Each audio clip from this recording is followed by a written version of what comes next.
Vamos lá que as nossas queridas convidadas já estão aqui. Gente, que honra, duas mulheres lindas, maravilhosas, hein?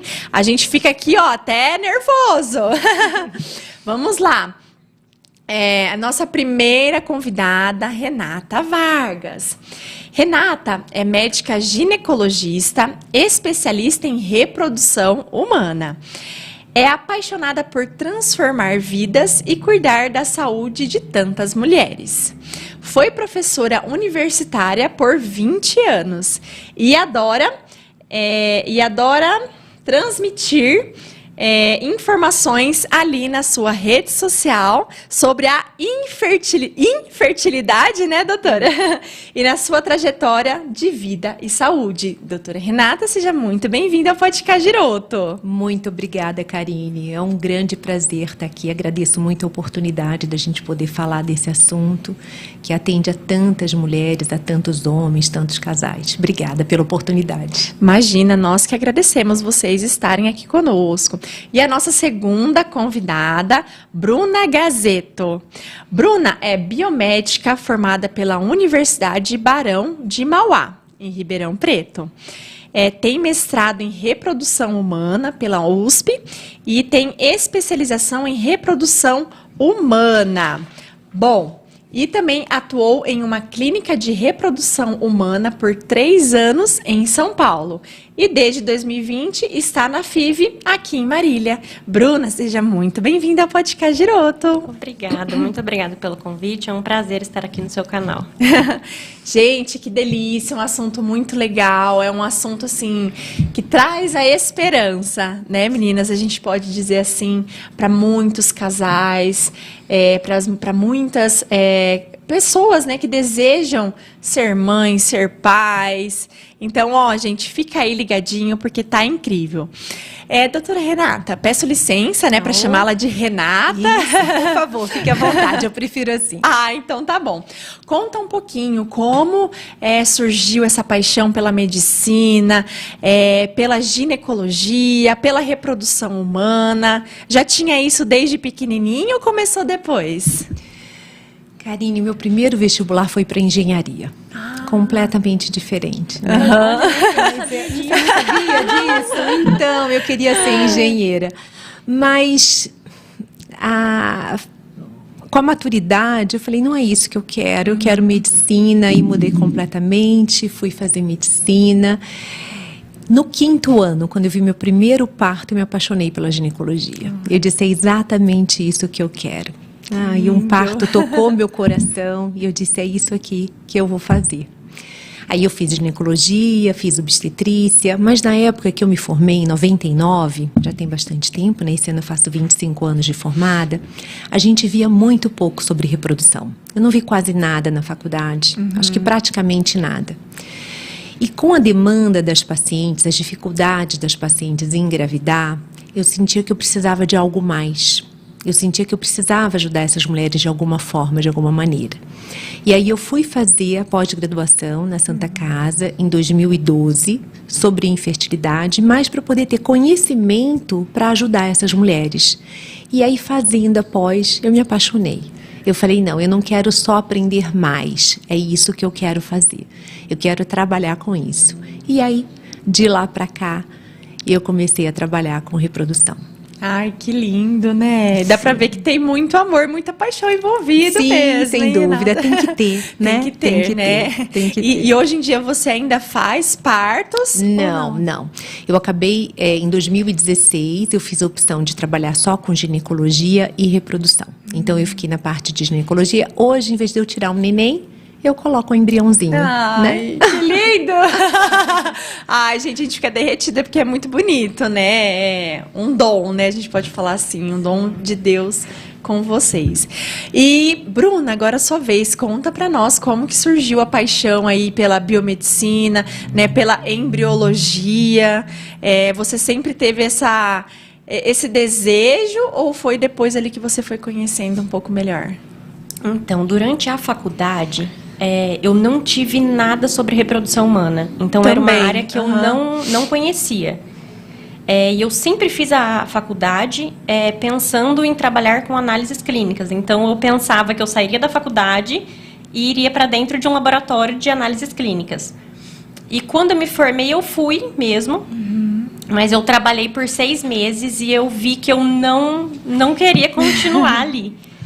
E aí, 6 meses depois de formada, estava um pouco perdida, um amigo de faculdade, que tinha ficado em Ribeirão, que foi onde eu fiz, ele falou, olha, eu tô aqui na USP, vai ter uma prova para mestrado na área de reprodução humana e eu vou fazer.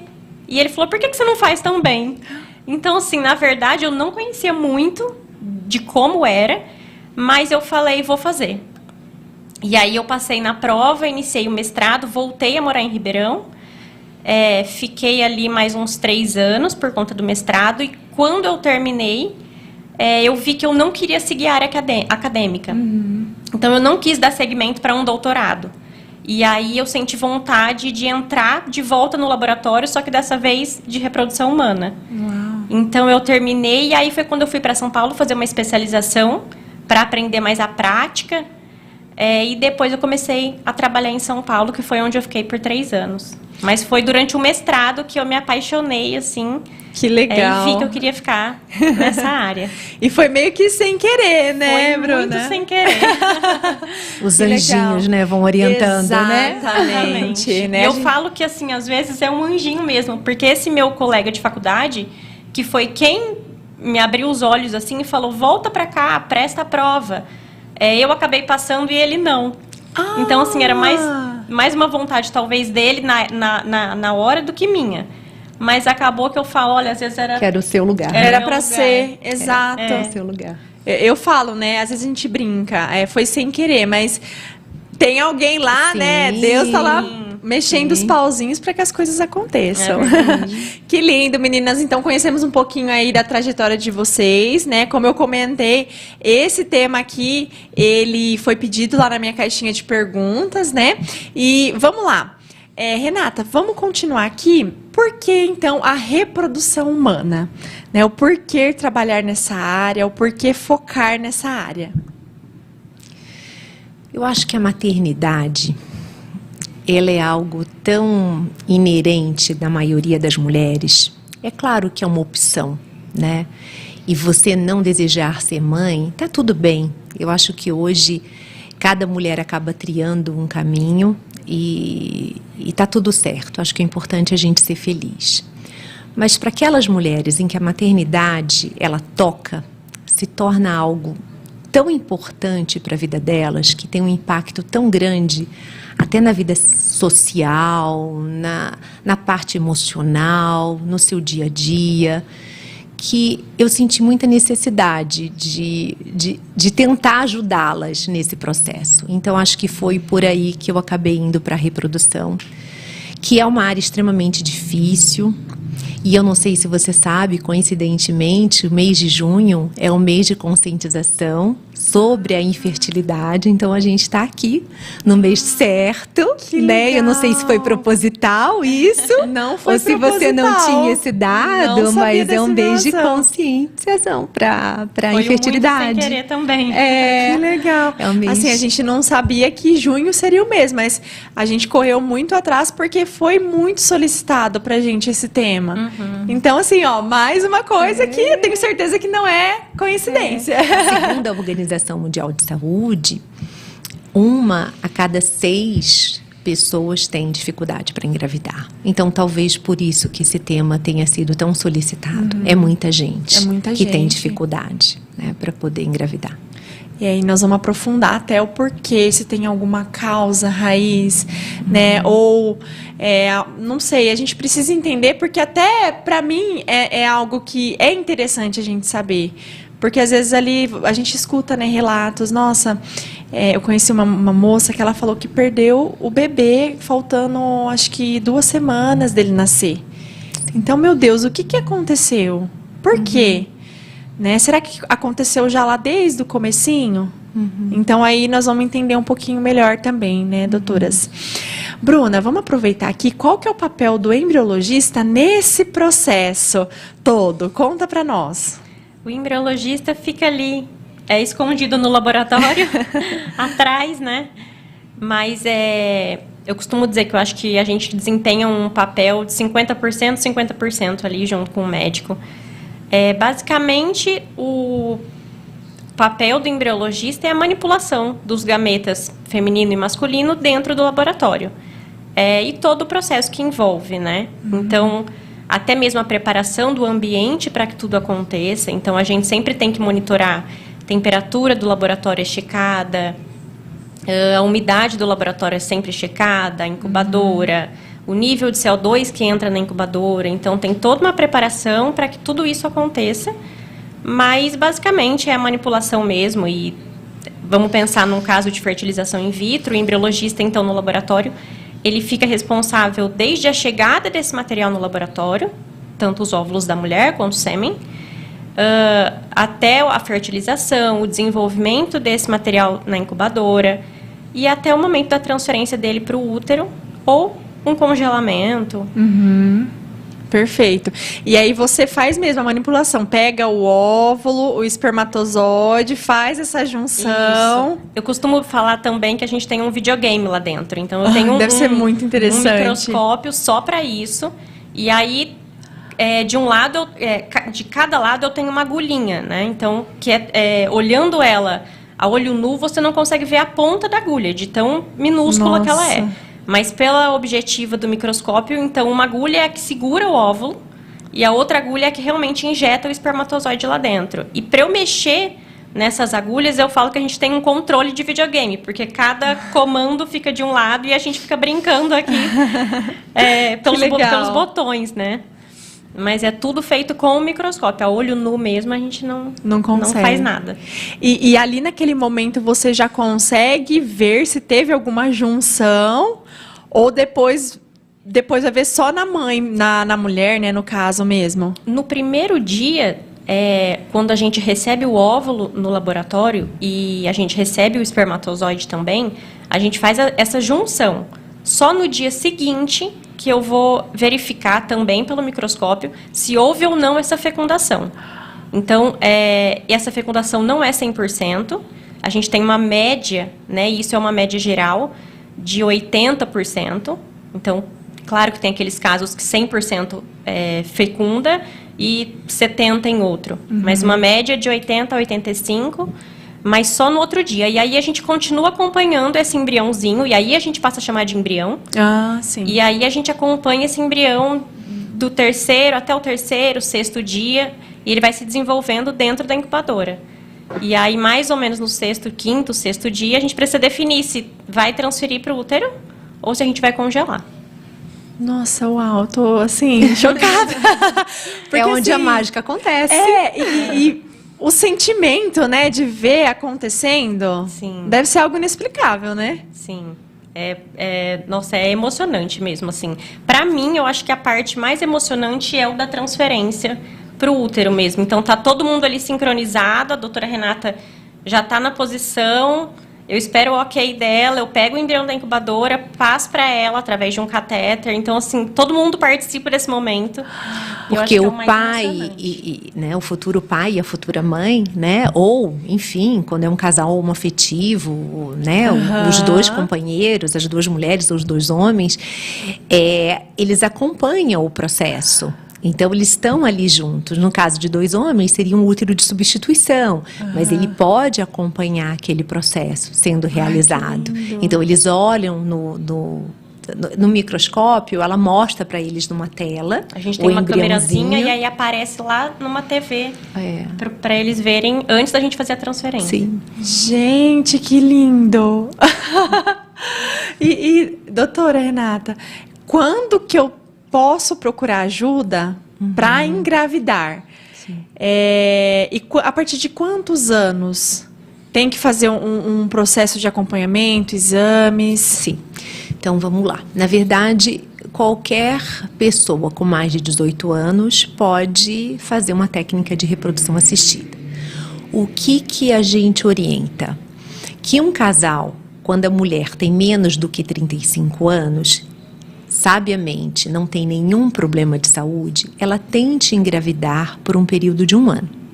1 ano depois, se não conseguir, aí ela tem que procurar ajuda.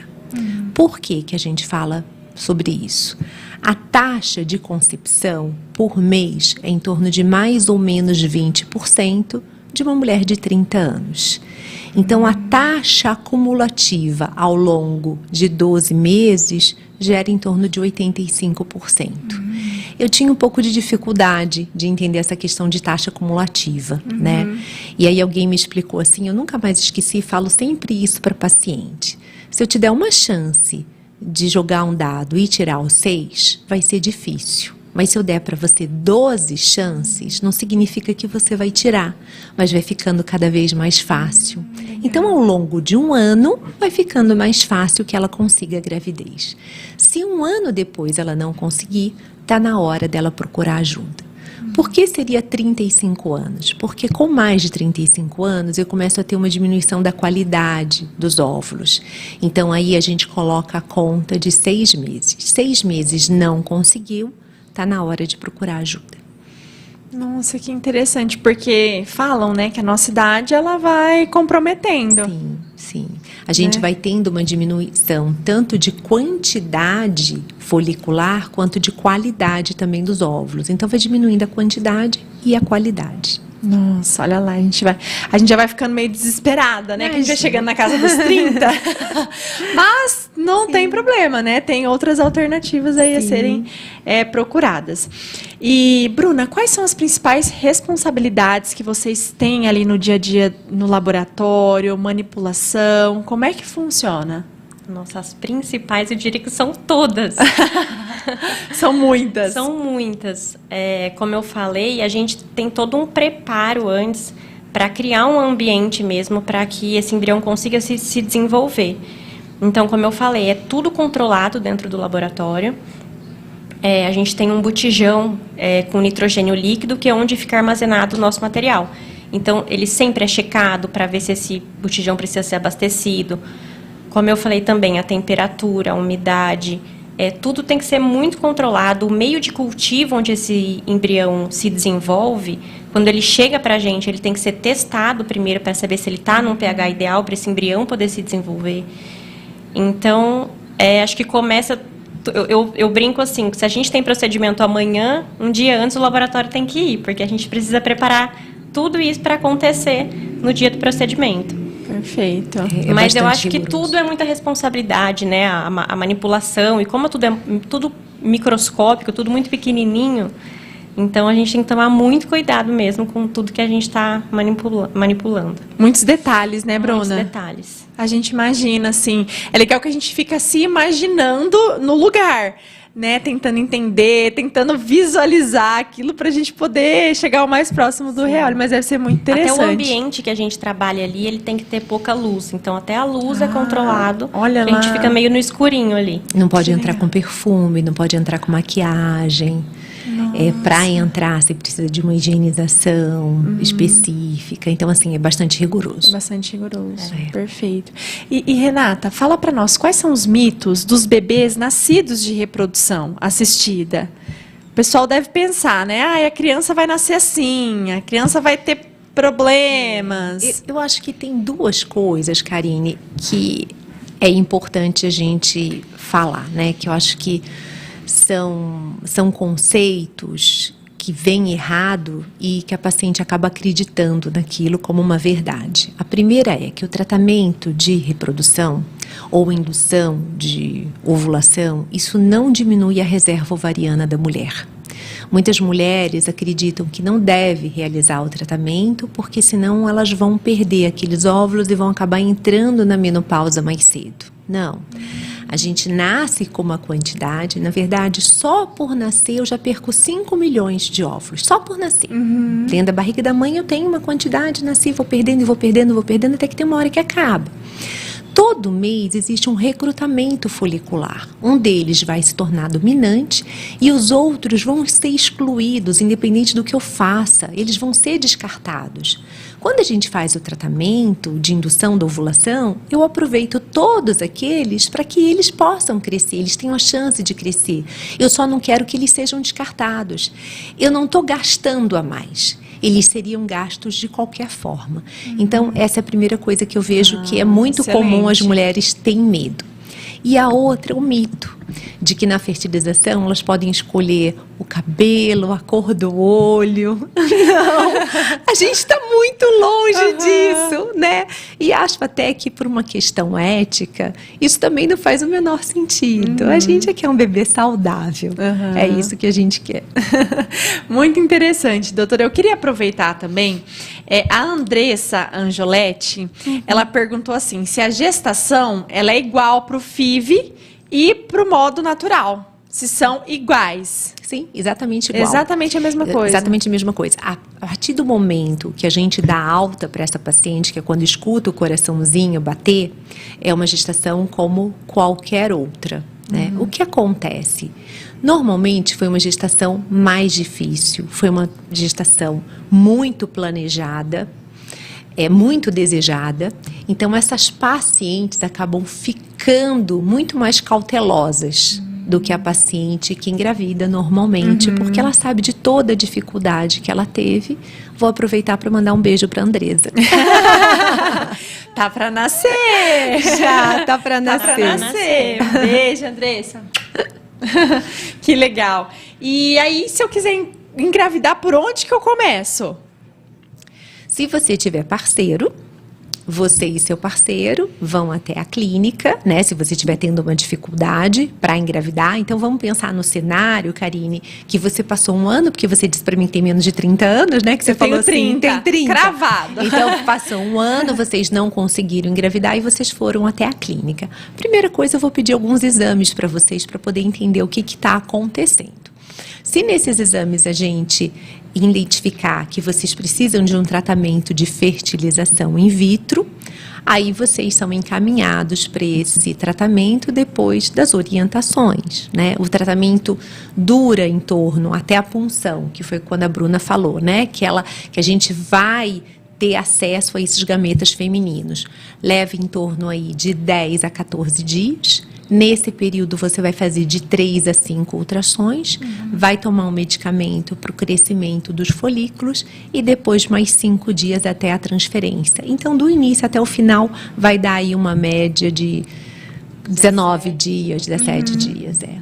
Que legal, ótimo, ótimas dicas aqui pra gente entender, né, o processo, como começa o processo. E aproveitando, Bruna, tem uma diferença entre fertilização e inseminação? Tem Qual uma que seria?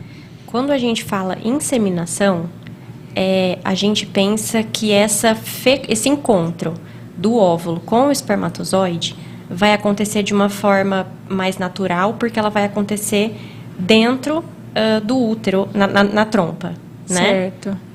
Então, o esposo, ou no caso de um semente doador, esse material ele é preparado no laboratório. No dia correto, a gente entrega esse sêmen para o médico e ele insemina esse sêmen dentro do útero da paciente. Na fertilização, a gente tem a retirada dos 2 gametas. Os 2 gametas são manipulados fora do nosso corpo, vamos dizer assim. Os 2 são manipulados dentro de um laboratório. Então, a inseminação acaba sendo um processo mais natural. Essa seleção, vamos dizer assim, o espermatozoide que vai fecundar o óvulo acontece de uma forma natural. No laboratório é diferente. Eu escolho exatamente qual espermatozoide eu vou fecundar aquele óvulo. Que bacana. E aí tem as características que vocês observam para poder escolher? Tem algumas características que a gente escolhe. Então, o sêmen ele passa por um processamento para que a gente consiga pegar aquele mais móvel, com uma morfologia melhor. No microscópio, a gente tem um aumento de 400 vezes. Então, eu consigo ver o espermatozoide um pouquinho mais de perto. Então, a gente faz essa seleção e o óvulo a gente também consegue... não vou dizer que é uma seleção, mas quando a gente recebe o óvulo no laboratório, nem todo óvulo que a gente recebe é maduro. Então, a gente primeiro faz uma classificação de qual óvulo é maduro, e aí esse óvulo está apto a receber o espermatozoide. O óvulo apresenta algumas características que a gente pode avaliar. Então, por exemplo, o óvulo de uma mulher de mais de 40 anos, eu consigo ver que a qualidade dele, às vezes, é inferior do que o óvulo que eu recebo de uma paciente de 30. Mas ele, estando maduro, ele é sempre utilizado. Que legal, que interessante. E Renata, existe algum programa de financiamento ou assistência para esses pacientes que querem realizar o FIV? Ou ainda não? Olha, tem alguns bancos, aí a Bruna fica também com uma parte financeira. Eu acho que é um banco que faz o financiamento, que ele tem um financiamento específico, é isso, Bruna? Existe tem até no Instagram, não sei, eu acho que não é um banco, mas não sei dizer se é um grupo, mas chama Families. Então, várias clínicas são agregadas ali, mas eles fazem um financiamento e aí a paciente, o casal consegue pagar o tratamento para eles em boleto e eles pagam o tratamento. Entendi.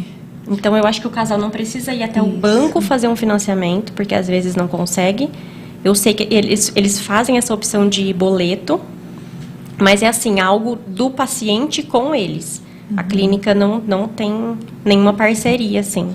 O que a gente tem é o que a gente chama de FIV social, que é um projeto que a clínica tem para os pacientes que não conseguem, né, arcar com todos os custos, porque a gente sabe que apesar de ter diminuído muito o custo da fertilização ao longo dos anos, ainda é um processo extremamente caro, principalmente para a nossa realidade, do nosso país.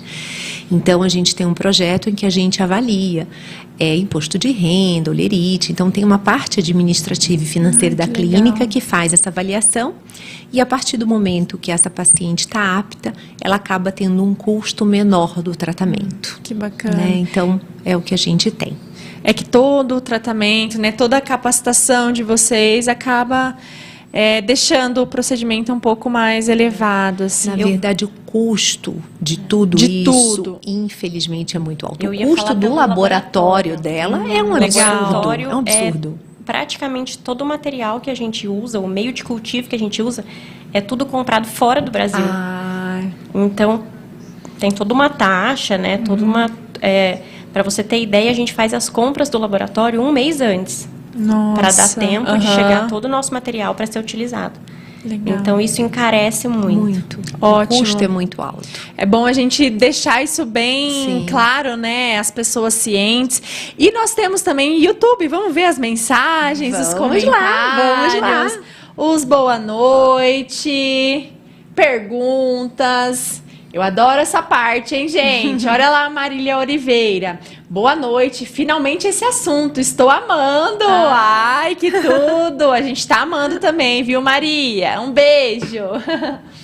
É o Antônio Gentili. Qual é a quantidade de embrião que é implantado? Então, existe uma regulamentação para isso. Então, o Conselho Federal de Medicina...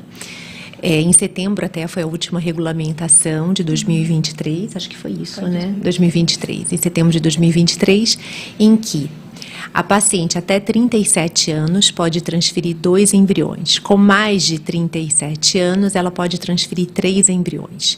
Mas se os embriões já tiverem sido analisados cromossomicamente, ou seja, a gente tem certeza que são embriões que os cromossomos estão ok. A gente só pode colocar 2, independente da idade. Antes, a gente poderia colocar até 4. Hoje, a gente não pode colocar 4 de forma mais nenhuma. Então, seriam 2 até 37 anos. Perfeito. Vamos aproveitar também e falar com relação aos homens. Às vezes a gente está falando só das mulheres, né? Ah, tá. Temos mais uma. Peraí. Ah, olha lá, Rita de Cássia. Qual é a faixa de preço de banco do esperma? Tá, vamos lá. A gente tem o banco nacional e o banco internacional. Então, a gente sempre dá essas duas opções. Um banco nacional, uma média do sêmen de R$ 4.800, uma amostra, tá? Isso é para ser utilizado uma única vez. Então, esse sêmen vem congelado até aqui. Além do sêmen, ela acaba pagando um transporte que custa mais ou menos uns R$ 1.000. Então, é mais ou menos essa faixa. Um sêmen internacional, ele é o dobro. Então, você vai pagar cerca de uns 9.000, 9.500, mais um transporte também de uns R$ 1.000. Perfeito. Respondido. Vamos dar uma olhadinha aqui. Temos mais perguntas. Bem interessantes, hein? Essas perguntas aqui, o pessoal tá bem interessado em entender como é que funciona o processo. A Maria Oliveira, boa noite. Finalmente esse tema estou amando. Obrigada, Maria. Acho que a gente leu o comentário da Maria aqui, né? Obrigada, Maria. Temos mais perguntas? Produção. A Amanda Silva. Tenho que fazer suplementação vitamínico antes da coleta ou apenas quando for implantar? Amanda, né? Aham. Amanda, olha, até uma recomendação do Ministério da Saúde. Todas as mulheres que querem engravidar, elas devem fazer uso do metilfolato. As outras vitaminas, elas acabam sendo utilizadas, a gente acaba suplementando quando existe uma deficiência. Então, se a paciente está com uma deficiência de vitamina D, a gente passa a vitamina D. Se tem vitamina B12 diminuída, a gente passa. Então, enfim, mas pelo Ministério da Saúde, seriam todas as mulheres em idade reprodutiva, com desejo reprodutivo, né? Elas devem utilizar o metilfolato, que é o antigo ácido fólico, né? A gente utilizava mais sim. o ácido fólico, agora a gente tem utilizado mais o metilfolato, mas é a mesma coisa. Perfeito, respondido. Pessoal, tem mais? Manda pra cá que a gente vai respondendo, hein? Renata, vamos aproveitar?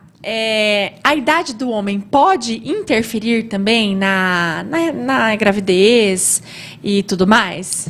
Pode. Pode. Mas eles têm uma vantagem muito grande. Olha, para você ter uma ideia, antes, na resolução anterior, ou duas anteriores, o homem poderia ser doador de sêmen até os 50 anos. Nossa. Agora que mudou para 45.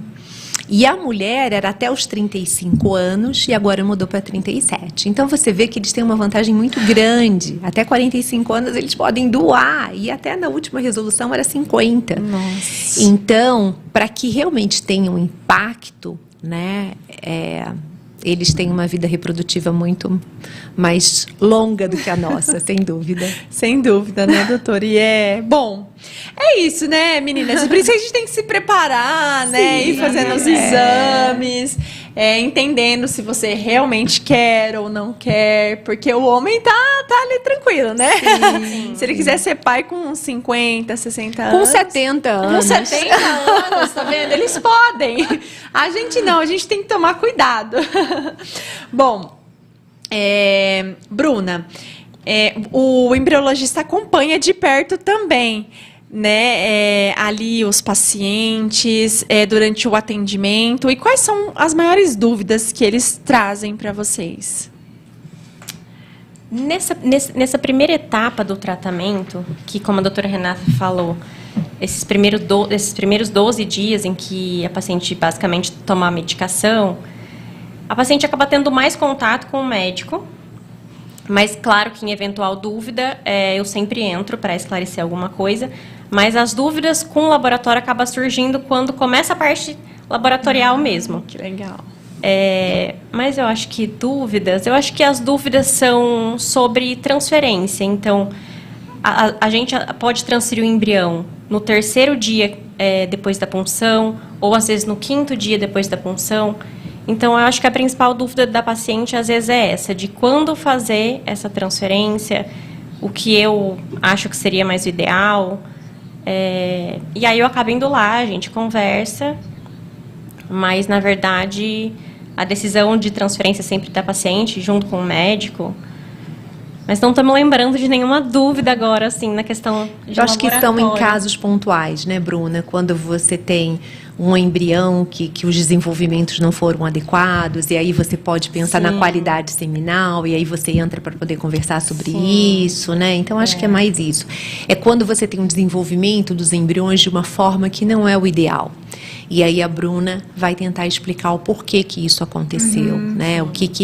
Qual seria a melhor estratégia que a gente poderia ter até num novo tratamento que a gente poderia realizar. E aproveitando, a parte de congelamento dos óvulos, eu, por exemplo, não quero fazer a fertilização agora, mas eu quero congelar alguns óvulos. Tem essa possibilidade também ou já tem que realmente ir para o processo de fertilização? Tem essa possibilidade. O tratamento de quem faz a preservação da fertilidade, vamos dizer que nesse início, esses 12 primeiros dias mais ou menos de medicação, acaba sendo igual de quem vai fazer uma fertilização in vitro. A diferença é que no dia que você faz a coleta dos óvulos e esses óvulos chegam no laboratório, eu não vou fazer aquela fecundação como espermatozoide. Então, nesse mesmo dia, eu já faço o congelamento dos óvulos. E depois ele fica por quanto tempo? A validade, podemos falar assim? Ele fica por tempo indeterminado. Ele fica congelado a menos 196 graus, dentro do nosso botijão com nitrogênio líquido. E ele não tem uma validade. Ele não perde a qualidade por estar congelado 5 ou 10 anos. Que interessante. Não tem diferença. O que a gente, essa técnica que a gente utiliza, que é a técnica ultra rápida de congelamento, de vitrificação de óvulos, é de 2010 para cá, né? Então, uma técnica relativamente recente. Mas os embriões, eles são congelados há muitos anos. E para você ter uma ideia, foi ano passado, né, Bruna, que nasceu um embrião de 27 anos de congelamento. Uau! Então, a gente tem embriões com nascimento tudo bem, tudo normal, com 27 anos de congelamento. Uau! Então, o embrião foi congelado há 27 anos atrás. E tem um prazo do embrião? Não, também não. Tem. E ele mostrou isso. Ele mostrou que mesmo após 27 anos de congelamento, nasceu uma criança saudável, uma criança linda e que deu tudo certo. E aqui na clínica, né, de vocês fazem esse congelamento também do embrião? Sim. Também? Sim. Embrião, óvulo, espermatozoide. tudo. A gente faz muito congelamento também oncológico, que é a prevenção oncológica.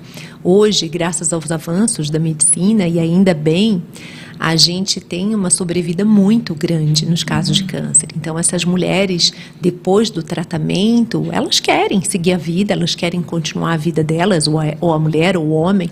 Então, eles acabam fazendo o congelamento dos gametas antes de fazer o tratamento oncológico, que acaba sendo gonadotóxico, né, que a gente chama. Ele acaba diminuindo muito a fertilidade dessa mulher ou desse homem, a grande maioria. Nossa, gente, que legal. Olha lá, tem mais uma pergunta da Rita de Cássia Rocha. O consultório da doutora é em São Paulo? Não. A gente está aqui na Avenida Rio Branco, 310. Aqui em Marília, viu, Rita? Aqui em Marília, Rita. Você é de São Paulo? Você é daqui? Da onde você é? Ela tá me perguntando de onde eu sou ela, tá? Você tá perguntando pra ela? Eu perguntei pra ela, porque ela perguntou se era de São Paulo, né? Sim. Vamos ver se ela é daqui, se ela é de lá. E, bom, vocês fazem todos, então, os processos. A coleta do óvulo, do espermatozoide, o congelamento, a implantação? Isso, Implantação a transferência. Chama. Transferência. Isso, do embrião. Que legal. E depois, a mulher engravidou, né? Ah, ela é de Marília. Que legal. Aí, Rita, a oportunidade aqui. Fica pertinho. Fica ali no centro, né, meninas? Tá. E aí, vamos supor, a mãe, né, engravidou. E depois que engravidou, qual que é o processo? Depois, vocês também acompanham? Vocês direcionam? A gente faz, eu peço para fazer o ultrassom quando a gente começa a escutar o batimento cardíaco fetal.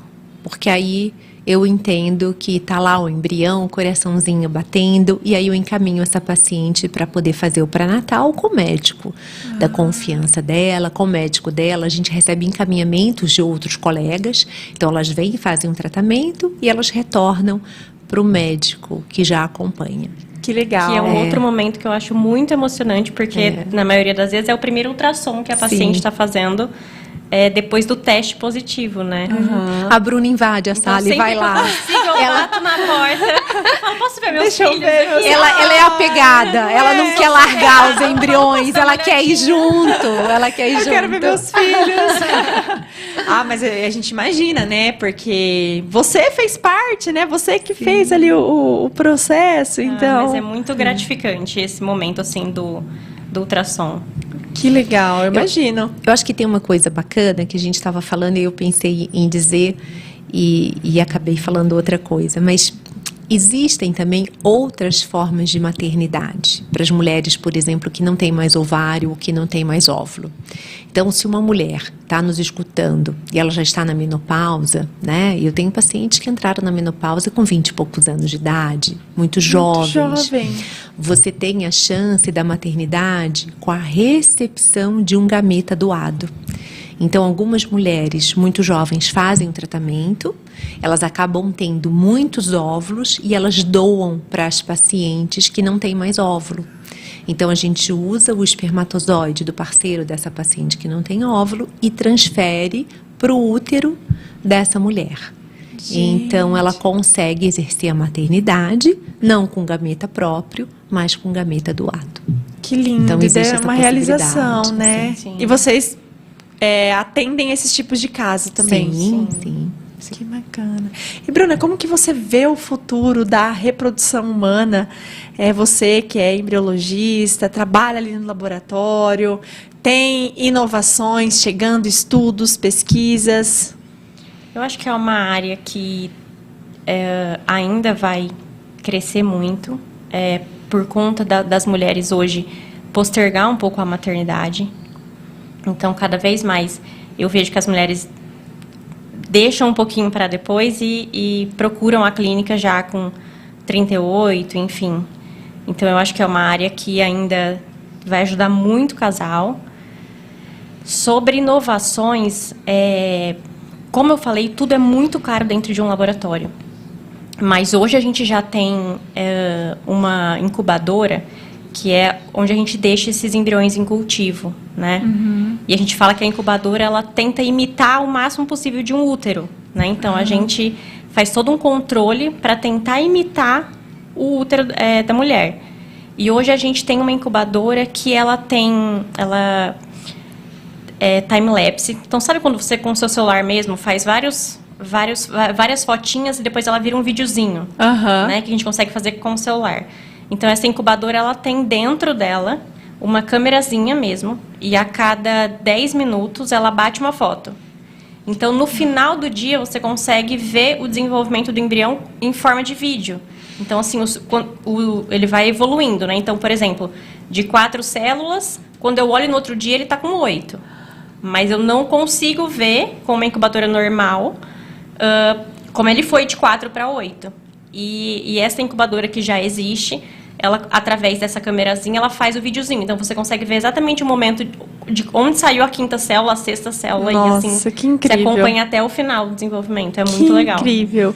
E 2 óvulos, 2 espermatozoides, tem também estudos se tem essa possibilidade? 2, assim, vamos supor, um casal homoafetivo. Tá. Né, 2 mulheres, você consegue fazer essa junção e pegar um espermatozoide? Vamos pensar em um casal homoafetivo masculino. Uhum. Então, supondo que eles escolheram uma doadora de óvulos, né? Eu consigo utilizar o sêmen dos 2, mas eu dentro do laboratório, preciso saber qual óvulo, qual embrião é de quem, vamos dizer assim. Uhum. Eu não posso misturar os 2 materiais e fazer no escuro. Então, às vezes, o casal não quer saber qual embrião está transferindo, se foi com o sêmen de um ou com o sêmen do outro. Então, a gente não precisa contar, mas na clínica, no laboratório, a gente tem que ter esse controle. E é importante que, assim, nesse caso, eu tenho que transferir os 2 embriões do mesmo espermatozoide. Eu não posso pegar um de cada. Então, isso não é permitido.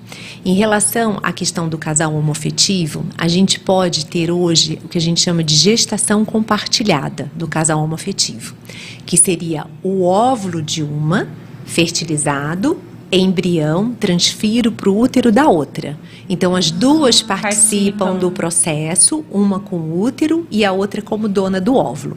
Mas não existe ainda uma técnica em que eu tire o material genético de uma, que eu acho que era isso que você estava perguntando, né? Que eu tire o material genético e implante na outra.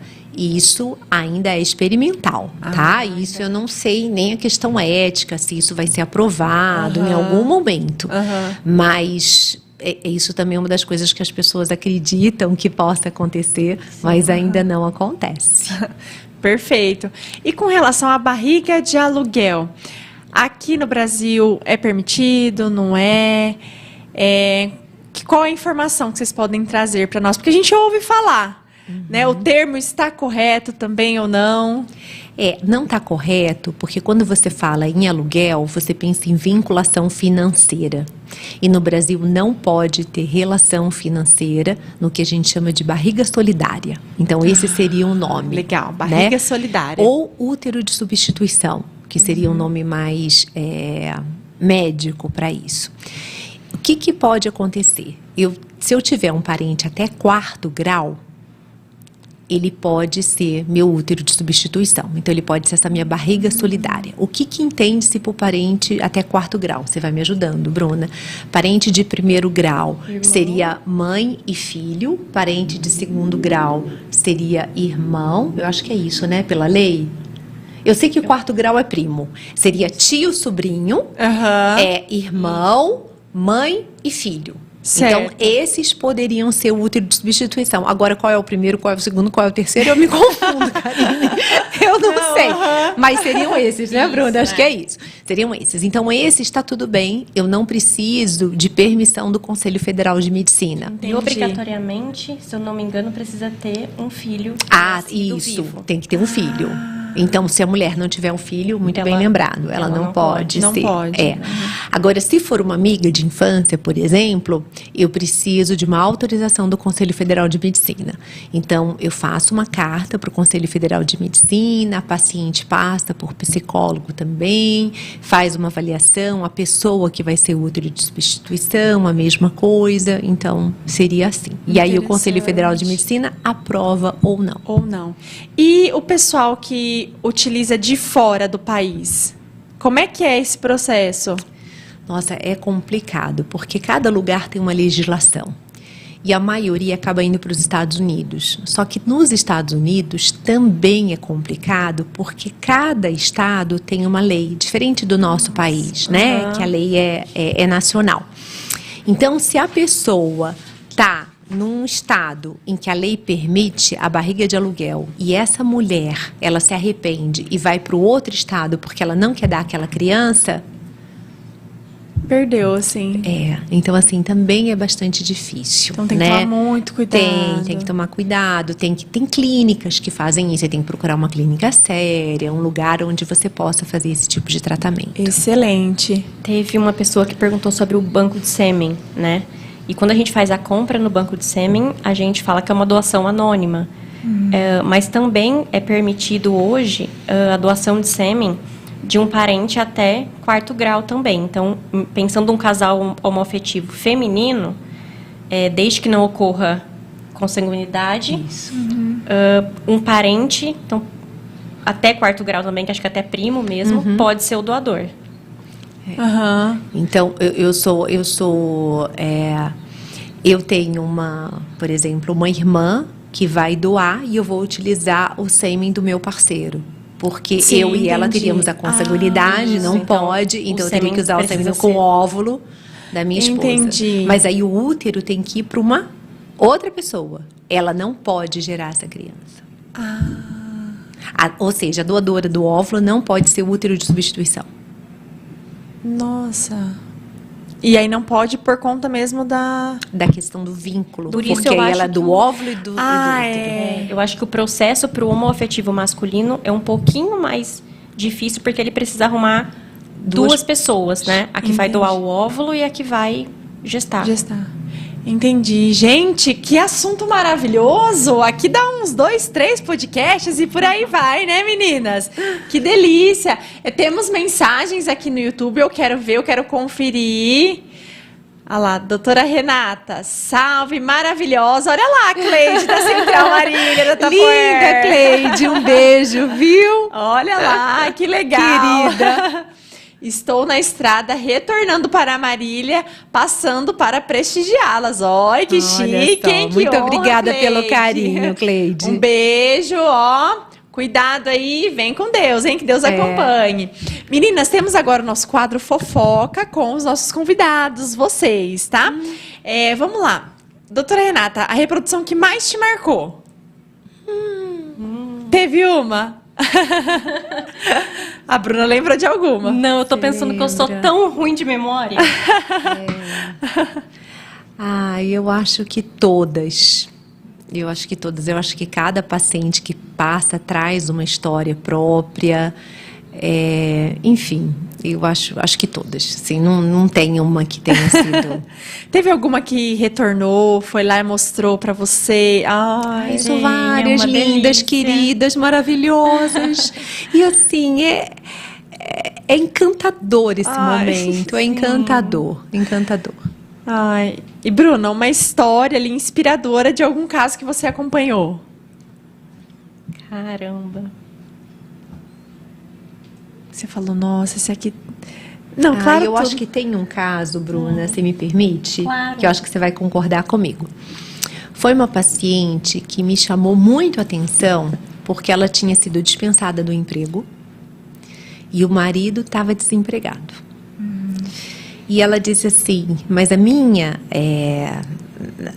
na verdade, assim, o desejo dela era que ela iria engravidar naquele momento. E ela não parou o desejo dela por conta das condições financeiras. Ela sabia que ela teria uma dificuldade, então ela foi até a clínica, ela entrou no projeto social, né? Ela foi aprovada, e aí ela começou o tratamento dela. Quando ela começou o tratamento, ela teve, eu acho que um óvulo, e eu fiquei morrendo de pena, eu acho que é uma palavra ruim, né?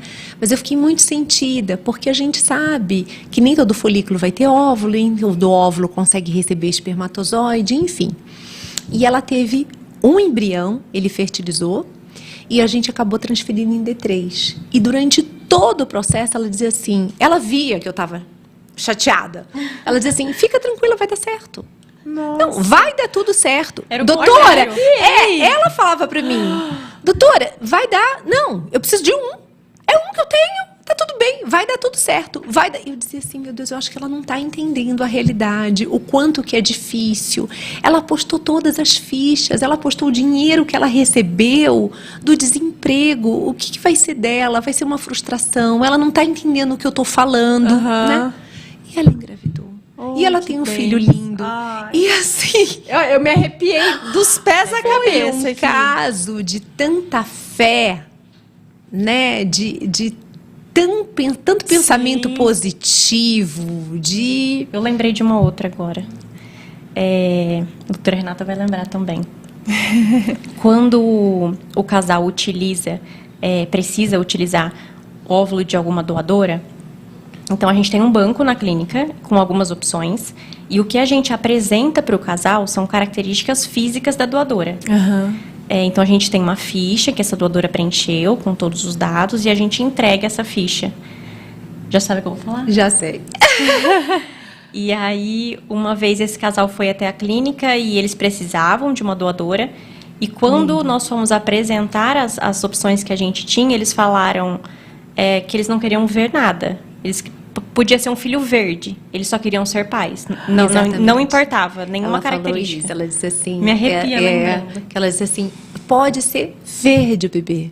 A gente não escolhe filho, doutora. A gente ama o que vem. Então, não me importa. Ó, também, assim. Meu Deus! Gente, eu acho que foi essa. Foi uma paciente, nossa, que mostrou uma persistência e um carinho que, na verdade, eu disse para ela já. Então, se ela estiver nos escutando, ela vai saber que eu estou falando dela. Claro que eu não vou dizer o nome, né? Mas ela vai dizer que assim, ela foi um presente. Você conhecer um ser humano como ela é um presente. É você entender o quanto tem de anjos em volta da gente que a gente nem sempre consegue identificar como anjo, mas com a convivência a gente percebe. Ela ficou 1 ano tratando. Nossa. Ela nunca estava sempre com um sorriso, ela nunca desanimou, ela sempre extremamente agradecida e também o tratamento acabou dando certo. Ela tem um bebê lindo, mas foi uma pessoa muito especial também, né? Você sabe de que eu tô falando, né? Gente, olha, eu tô Chocada com essas histórias, gente. A Tenho. gente não consegue nem tomar uma água aqui, né? De tão emocionante que fica. A gente tem a possibilidade de conhecer pessoas muito especiais. Muito especiais. Que lindo! Vocês não têm noção, tanto que eu tô arrepiada. Agora nós temos o nosso quadro Podcast na Rua, que eu vou entrevistar o pessoal na rua para entender o que eles estão falando sobre o nosso tema de hoje. Vamos conferir então? Vamos lá. Roda para nós, por favor. Oi, gente. Hoje eu estou aqui com a Daniele. Daniele, você já ouviu falar sobre reprodução humana ou o famoso FIV? Sim, já ouvi falar. E conta pra nós, o que você acha? É legal na sua visão? Porque tem pessoas ainda que veem como algo que não é tão bacana, que de repente até é errado. O que você pensa sobre? Eu acredito que seja uma ferramenta para as pessoas que não conseguem naturalmente terem filhos, né, alcançar um objetivo e religiosamente falando, se Deus deu inteligência para o médico para executar, né, esse processo, eu não vejo como errado. Eu acho que é um caminho. A gente não pode julgar as pessoas pelas escolhas, porque a gente não está nos lugares delas para saber o que ela passa ou não. Então, para mim, eu acho que se você quer ter filho, né, não tem problema, alguma coisa, é um caminho super ok. Perfeito. E são sonhos, né, Dani? Às vezes o casal quer ter um filho, não consegue, mas são sonhos, né? Por que privá-los disso? E se Deus deu a ferramenta, também usar. E você faria? Faria, sem problema nenhum. Oi, gente, hoje eu estou aqui com a Fabiane. Fabi, conta pra nós, você conhece o FIV, já ouviu falar, já procurou saber mais sobre? Na verdade, já ouvi falar sim, conheço, né, o procedimento em virtude de amigos, na verdade, que buscaram essa forma de reprodução. Que legal. E fizeram o processo e tiveram o filho. Exatamente, tratava-se de um sonho, né, do casal, e buscaram, né, a avaliação de um profissional, de um especialista na área, né, para que realmente pudessem concretizar esse sonho. E o que você acha sobre o FIV? Você tem alguma opinião formada? Eu acho que é super válido, aprovo realmente quem toma essa decisão, essa escolha, né, por esse procedimento, não me oponho realmente a essa escolha. São sonhos, né? Exatamente, então é algo que está aí, né, que está disponível para que as pessoas possam realizar esse sonho, então eu sou super a favor. Ai, que legal! Você faria se precisasse um dia? Com certeza, faria sim, Karine. Eu também faria. Olha que legal, que lindas meninas, sim, né? Responderam sim. super bem. Sim. Né? E vocês recebem lá pessoas que têm vergonha, que têm medo, que não quer que ninguém saiba? Que é da minha religião não me permite, mas é um sonho. Já receberam? Olha, Cari, eu acho que não, a questão não é nem pela religiosidade, é muito mais pelo sofrimento que todo o processo até ela chegar ali custou para essa paciente. Então, as pessoas acabam invadindo muito um casal que quer verdade. Engravidar, né? Ou um casal que as pessoas nem sabem se querem engravidar. Mas socialmente esse casal é muito cobrado. Mas vocês já estão casados há tanto tempo e você não vai ter um filho, mas você já está com quantos anos? Você vai ter filho velha. E essas pessoas não imaginam o que esses casais estão passando. Exatamente. E isso vai mexendo com uma dor em que eles preferem não falar, eles preferem não verbalizar. E eu acho que é uma defesa. E tudo bem, né? Eles não querem que aquilo vire assunto do almoço de domingo na família. É verdade. Então, isso é muito difícil. Tem pessoas que optaram, que até chegaram a falar comigo, Renata, olha, eu não pude tratar aqui em Marília porque eu não quero que ninguém me veja entrando na clínica. Nossa. Eu não quero que ninguém saiba, minha família não sabe. Então, isso me gera uma dor. E depois as pessoas cobrando, deu certo, não deu certo, todo mundo Meu tem uma Deus. opinião para dar, né? Então acho que isso acarreta muito sofrimento. Então a gente vê essa dificuldade, as pessoas se fecham por conta do sofrimento. Olha isso, gente, que sério, né? E sim. não era pra ser assim, né? E você, Bruna, se você chegar ali e falar, olha, eu trabalho, né, no laboratório, eu faço a reprodução, o pessoal fica meio assustado? Ah, sempre gera muitas perguntas. Verdade. Sim. Eu acho que o laboratório, por ser algo em que a paciente não tem contato direto, né? Ela não entra dentro do laboratório. Ela entra até o centro cirúrgico na clínica, mas ela não entra no laboratório. Então, por ser algo ali que eles não conseguem visualizar, é algo que sempre gera perguntas.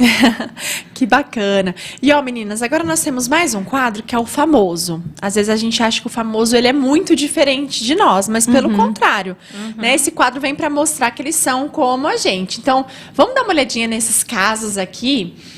Vamos ver dos famosos. Bom, a fertilização in vitro, né? Vamos ver quem realizou. Ó, a Ivete Sangalo, né, a cantora submeteu a fertilização in vitro para o nascimento das meninas. Isso porque em outubro de 2009, ela teve uma gravidez ectópica, quando o feto se desenvolve fora do útero e sofreu 2 abortos espontâneos. Ela, então, recorreu à fertilização in vitro e conseguiu engravidar das gêmeas.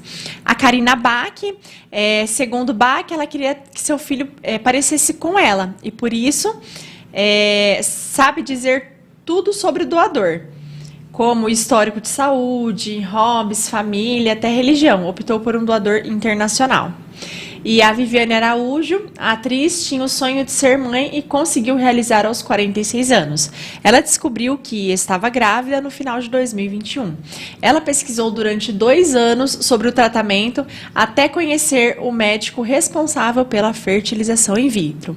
Meninas, vocês já pegaram algum caso, por exemplo, como o da Ivete Sangalo?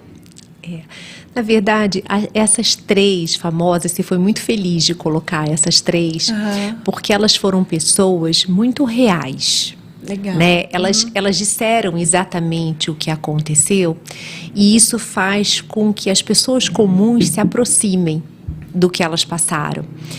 Porque, infelizmente, a mídia, ela às vezes vende um desserviço.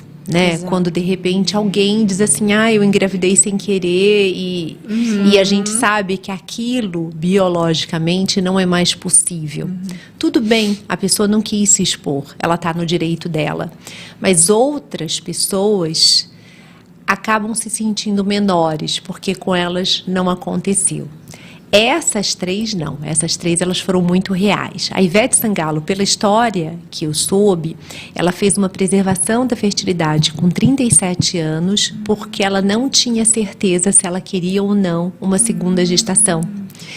E aí depois ela foi tentar, porque a gente fala que preservação da fertilidade é um seguro. Seguro a gente faz para não usar. Quando a paciente quer tentar, vai tentar com seus óvulos. Se você não conseguir, que você vem aqui. E aí ela realmente não conseguiu, teve todos esses históricos e conseguiu depois, com os óvulos que ela tinha preservado, engravidar das gêmeas, né? A Karina é um caso de uma produção independente. Ela queria ser mãe, independente se tinha ou não parceiro, e a gente tem visto isso crescer em Marília, que é algo que eu acho fantástico, uma cidade ainda menor, né? Interior, em que as pessoas né? são mais tradicionais, e eu acho isso sensacional, as mulheres dizendo eu quero, independente de ter um parceiro ou não. Então ela foi uma produção independente Só te interrompendo, a Karina, parece que a gente tá íntima, né? Sim. A Karina, ela fala sobre as características do sêmen de doador e ela optou pelo internacional. Você comprar o sêmen nacional para o internacional, então tem a diferença de valor que eu falei, que é mais ou menos o dobro. Mas o internacional, nos Estados Unidos, por exemplo, a doação ela não é anônima. Então, quando eu busco um doador dos Estados Unidos, eu consigo ter acesso à foto, talvez, do doador. O que eu não consigo ter aqui no Brasil. Então, aqui eu só consigo ter acesso a características físicas. O que ela colocou ali, a gente também consegue aqui. Então, hobbies, Religião, cor preferida, ela falou, né? religião, tudo isso a gente também tem aqui. Mas a diferença para o internacional é que lá a gente consegue ter foto do doador de bebê, de mais ou menos uns 4, 5 anos. Então, lá você consegue visualizar o doador. Você consegue ter mais dados. Aham. E a Viviane Araújo também, né? A Viviane Araújo é um óvulo doado. Então, ela com 46 anos, a gente sabe que a qualidade ocitária, para você ter uma ideia, uma mulher de 45 anos em casa, ela tem uma chance menor do que 1% de engravidar. Nossa. Com 40 anos já é 5% ao mês. Com 45 anos é menos de 1%. Então, a gente não recomenda mais uma paciente com 45 anos ou mais tentar um tratamento com óvulos próprios. E ela desejou ser mãe com 46. Então, ela é um caso de uma receptora de óvulos. Ela buscou o óvulo de alguém, com o espermatozoide do companheiro, e aí ela teve um menininho, né? Se eu não me engano, É uma graça, é um que ela menininho. teve. Isso. E na gravidez de gêmeas, o processo é o mesmo dentro do laboratório? Porque é interessante, né? Eu falo que eu sonho em ter gêmeos. Eu acho que a maioria das nossas pacientes pedem para a gente colocar 2 embriões na hora da transferência. Então, se ela estiver dentro daquela idade que a doutora Renata falou, a gente sempre escuta a paciente, mas eu acho que a maioria pede. Mas isso não significa necessariamente que os 2 embriões vão implantar para dar uma gestação gemelar. Então também não é 100%, não é 100%. certeza. O tratamento não é 100%. Isso é importante a gente dizer. Legal. Né? Infelizmente, dependendo da idade da mulher, a gente tem mais negativas do que resultados positivos, porque tudo vai depender da idade da mulher. Então, uma mulher com menos de 30 anos, ela tem uma chance aí de 60%. Uma mulher até 35, em torno de 50%. E vai caindo consideravelmente com a idade. Né? Então, quanto mais idade, menos taxa de sucesso. Menos taxa. Perfeito. Vamos dar uma olhadinha no nosso próximo também agora, dos famosos casais homoafetivos. Vamos dar uma olhadinha. Bom, o Tami, né, e a Andressa, o filho de Gretchen e a mulher, Andressa Ferreira, também recorreram ao FIV para o nascimento do filho Bento, que nasceu em Miami em 2020. O primogênito foi gerado com o esperma de um doador e com o óvulo de Andressa. O casal ainda usou de tecnologia para que o Bento também pudesse parecer com o pai. A Nanda Costa e a Lan, a atriz engravidou das gêmeas Kim e Thier por conta do processo da fertilização in vitro realizada em 2021. Na primeira tentativa, transferimos 2 embriões, na segunda, 1 embrião. Na terceira, 2. Deu certo na terceira, contou Nanda, que tinha um sonho antigo na vida de ser mãe. E a Ludmilla e a Bruna também.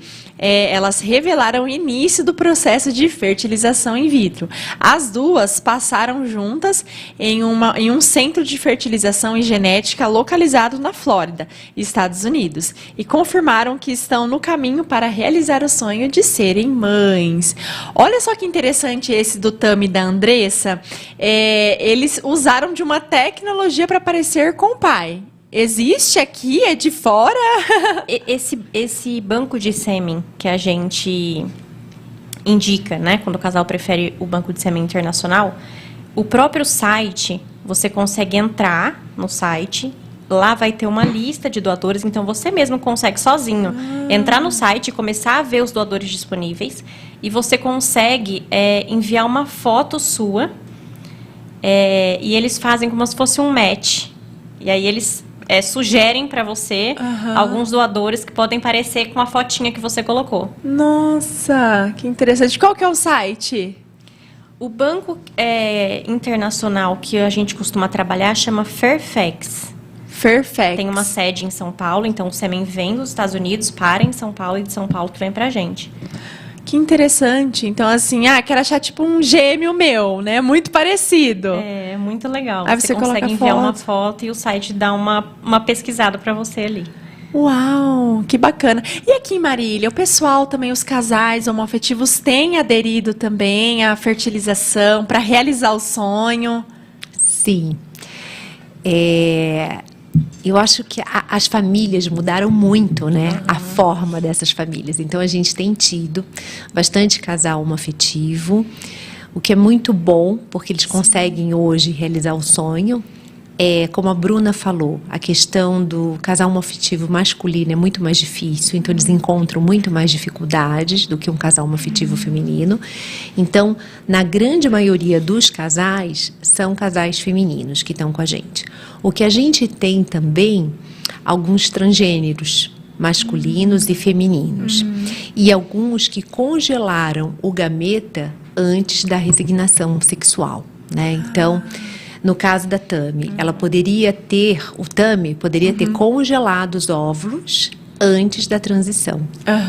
E aí ele poderia estar utilizando esses óvulos. É que depois que você começa a fazer uso dos hormônios, a cirurgia, você acaba não conseguindo mais o gameta próprio, né? Mas se você faz isso antes, você consegue utilizar sem problema nenhum. Eu posso estar enganada, mas eu acho que o caso desse casal foi feito isso. Eu acho que ela só gestou. A Andressa. Isso. Você acha que é o óvulo do Tami? Eu acho que sim. Eu não sei. O caso do Tami, eu não sei. Pelo que eu entendi, acho que foi o óvulo da Andressa.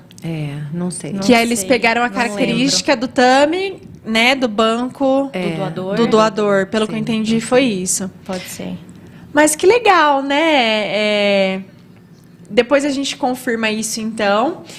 Meninas, estamos finalizando que nosso delícia! podcast. Tá tão gostoso, né? Sim. A gente vai conversando, vai fluindo, a gente aprende demais com vocês. Então, assim, sem palavras, meninas, tá muito gostoso, né? Mas antes nós temos o quadro De Frente Comigo, com Karine. Nós temos 2 envelopes aqui, então. Eu vou pedir para vocês escolherem um e me entregar sem abrir, tá, meninas? Fiquem tranquilas. Que medo.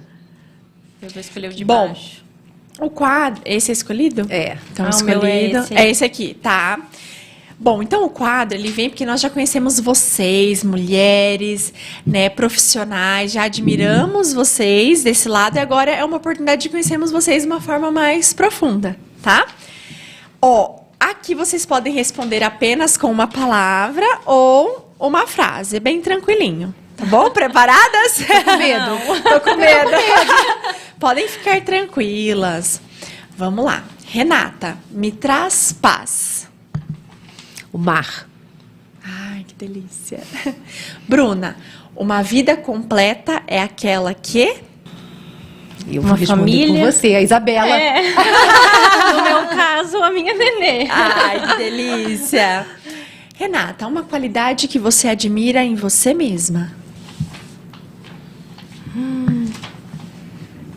Eu acho que eu tento, nem sempre consigo, viu, Karine? Mas eu tento sempre enxergar o lado bom, o lado positivo das coisas, sabe? É um exercício que eu faço, tentar enxergar o lado bom. Sou igual a você, Renata. Bruna, faço, mas somente algumas pessoas sabem. Faço, mas somente algumas pessoas sabem. Meu Deus, tá mais difícil responder sobre mim do que sobre... Tipo assim, quando eu falo, as pessoas falam, você faz isso? Um hobby? Fico de pijama o dia inteiro em casa. Ai, só algumas pessoas sabem. Ai, que delícia! Renata, algo sobre você que gostaria que os outros soubessem? Que os outros soubessem. Já me fala. Então, eu acho que uma coisa que eu falo para as pessoas, assim, não sei se seria isso, mas eu não gosto que me contem sobre outras pessoas, nada. Ou seja, eu não gosto de fofoca. Então, quando alguém diz assim para mim, você precisa saber, a primeira frase que eu falo, eu não preciso. Acredita em mim que eu não preciso. Então, se eu tivesse que falar isso, alguma coisa que os outros precisam saber, não me eu não preciso me contar. Tá tudo bem. Ótimo, tá? Legal, ótimo. Tá respondido. Bruna, uma qualidade que é admirável. Meu Deus, eu acho que eu sou persistente. Acho que quando eu quero alguma coisa, eu costumo e fundo. Tá ótimo, respondido. Renata, um medo. De deixar meus filhos. Ai, meu Deus. Bruna, ser mãe é? Nossa, eu tô nessa experiência há 4 meses, então nesse momento é uma loucura, mas é a coisa mais linda da minha vida. Não sei nem descrever, assim. Eu acho que é um amor que só quem é mesmo para entender. Eu falo que agora só sendo eu entendo quem fala. Seus olhos estão brilhando. A gente lê pelos olhos. Renata, como você gostaria que seus filhos te descrevessem como mãe?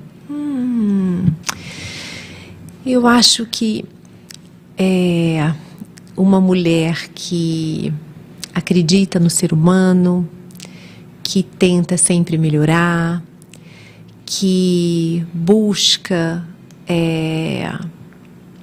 ser feliz, que quer muito que eles sejam pessoas do bem, que sejam felizes naquilo que eles se propõem. E é isso, eu acho que se eles pensarem assim, eu já fico feliz. Uau! Bruna, um momento que transformou completamente a sua vida. O nascimento da minha filha. Que lindo! Finalizamos, meninas, podem respirar agora, tranquilas. Aí a gente para pra pensar na gente, né? É difícil, né? Verdade. E agora, meninas, temos aqui brindes pra vocês. Que delícia, da obrigada. Tupperware. Ó, você viu que a Cleide tá sempre conosco. Cleide, obrigada. E ela tá sempre aqui proporcionando esse carinho Obrigada especial pelo junto carinho, com nós pra Pode abrir? vocês. Vou Pode abrir. abrir, fiquem à vontade. Ai, que delícia, uma garrafa. Quem não gosta? Ai, quem não gosta, né? A gente fica feliz, né? Obrigada, Cleide. Obrigada, Central Tupperware. Meninas, vamos lá então.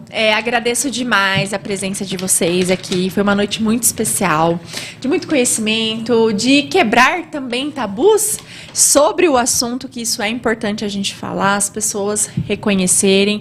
E agradeço demais vocês terem topado, né, vir falar. A Bruna, né, foi super bem tímida, né? Ela estava tímida. Doutora Renata também, maravilhosa. Então, assim, agradeço demais a presença de vocês. E vou dar um espaço também para vocês agradecerem, mandar um beijo, um abraço para quem vocês quiserem. Vamos começar com a Renata. Então vamos lá. Eu quero muito agradecer a oportunidade, mais uma vez. Foi um prazer enorme conhecer você. Você é uma querida, linda. Obrigada. Obrigada por esse momento, por estar aqui, por abrir espaço para que a gente fale desse assunto tão importante, que a gente possa conscientizar as mulheres, dizer que existe sim um caminho, que elas podem tentar. A gente sabe que não é fácil, a gente entende o quão difícil é tudo isso, mas que existe uma luz, né? Exato. Tem uma luzinha lá que a gente está à disposição para poder ajudá-las naquilo que for necessário. Maravilha.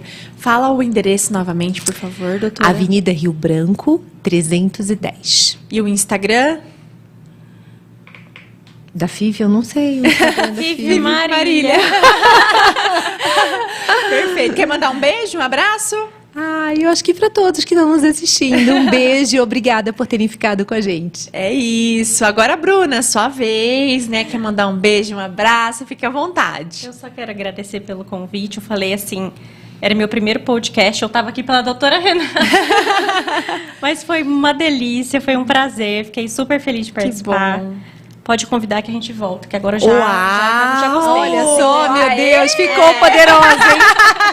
Tá vendo que transformação? Agora eu já peguei o jeito. É isso aí, Bruna. É bem gostoso, é descontraído, Foi uma delícia. né? Que Sim. gostoso. Quer mandar um beijo, um abraço? Falar o arroba do beijo Instagram. pra todo mundo. Instagram Felipe Marília. É isso, né? A gente não tá falando errado. A gente É tem o isso. nosso pessoal também, Renata Vargas, doutora Renata Vargas. Bruna Isso. Gazeto. Bruna Gazeto. Perfeito. Isso. É isso, gente. Ó, que delícia. Sigam lá as meninas, né? Siga também o Instagram, perfil profissional lá da clínica, porque tem muito conteúdo incrível, viu? Aprendi muito lá também, fazendo a leitura, fazendo ali o conhecimento dos conteúdos que tem ali, que é de muito valor. Então é isso, menina. Muito obrigada, né, pela presença de vocês. E, gente, que podcast maravilhoso, né? Eu me arrepiei aqui do começo ao fim.